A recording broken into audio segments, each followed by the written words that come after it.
Tonight, we speak to a man who hung his boots 25 years ago, quit his job, went back to school, and is now about to get his PhD in business management. His trademark was a throw-in that was not different from a corner kick. Our living legend tonight is the only Kenyan to have played at 3 consecutive Africa Cup of Nations finals. Tobias Jua Kali Achola.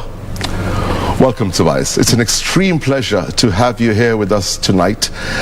A prolific footballing career spanning over a decade with Gor Mahia and Harambee Stars. So let's hear it in your words, how it all started.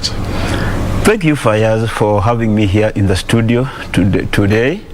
And I believe all will discuss and will get to know more about me. And then whatever that has happened before, we'll try and go through them and see where we stand. Brilliant. So let's see how it all started. Your footballing career, how it all fell into place. My footballing career started while I was in primary school. That was in standard 6. Then I played through primary, then I joined secondary.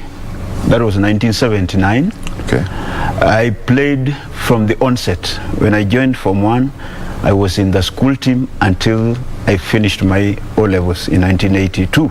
So football was real passion for you? It was part of my life.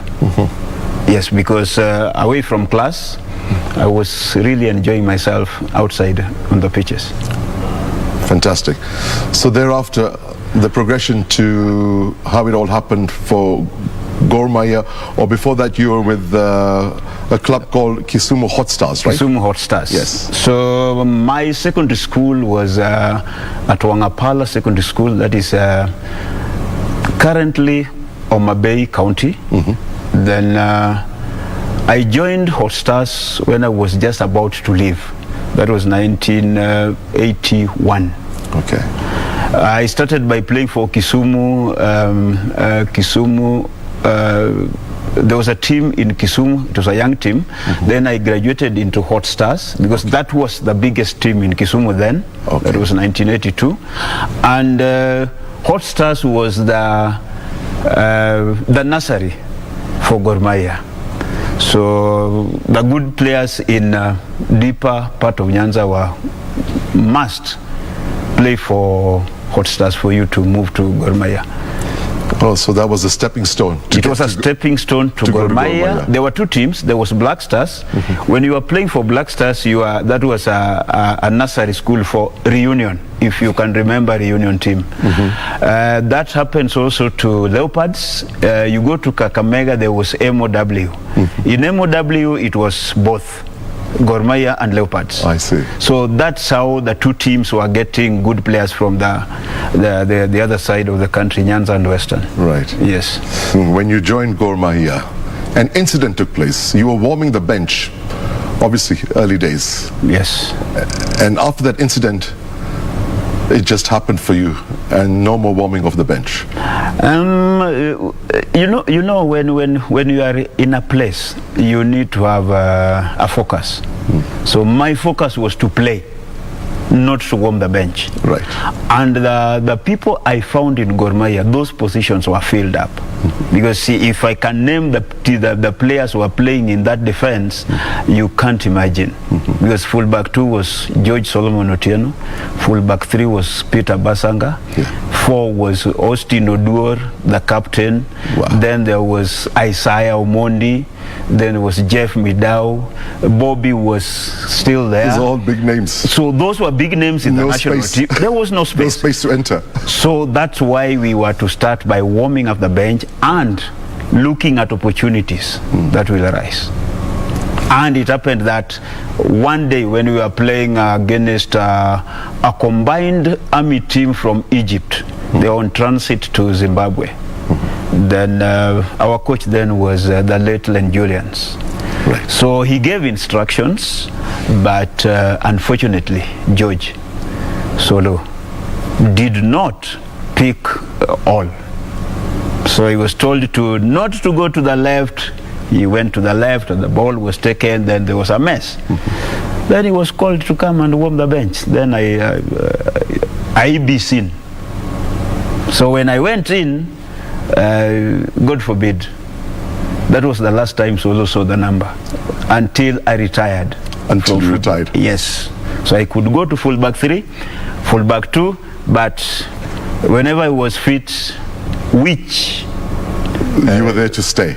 In fact, I played 99% of Gor Mahia games. Wow, that's 99%, because I can remember I only missed 2 games when I got hurt. We were playing Leopards. Then I fell awkwardly at City Stadium. Then there was another one, we clashed with Dow. I don't know what happened at Nyayo. I was given 8 stitches. So, but that is football for you. That's commendable. Yes. Your dedication, your passion for the game was absolutely commendable. And moving on now, the transition, obviously, from Gor Mahia, you continued to play for Gor Mahia, but started representing the national team from 1987, Harambee Stars. Yes. How did that feel when you were first called up? It was like a dream come true, because as a player, your wish is to put on that Kenyan flag. Of course. Or the country flag. Yeah. So it's a matter of great pride and honor, isn't it? Yes. Even if you are not paid, but you have that jersey, you feel Kenyan.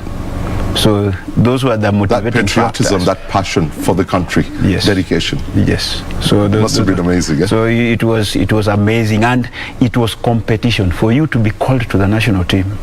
It was competition from the players in Leopards, the players in Tusker, the players in Ulinzi. So those positions have also, there are players who are coming from those other teams I've just mentioned. So it was the coach now to decide who is fitting my philosophy to be called to this national team. Every child strives to be a footballer or a cricketer or a volleyball player, name it.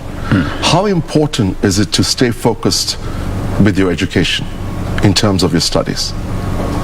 Can you do both? It is possible. So it is the discipline you have as a person, then you divide the times. If it is time for games, you go for games. If it's time for going to class, you go to class. So you just have to create time for the two, and it will work. It will work. It works.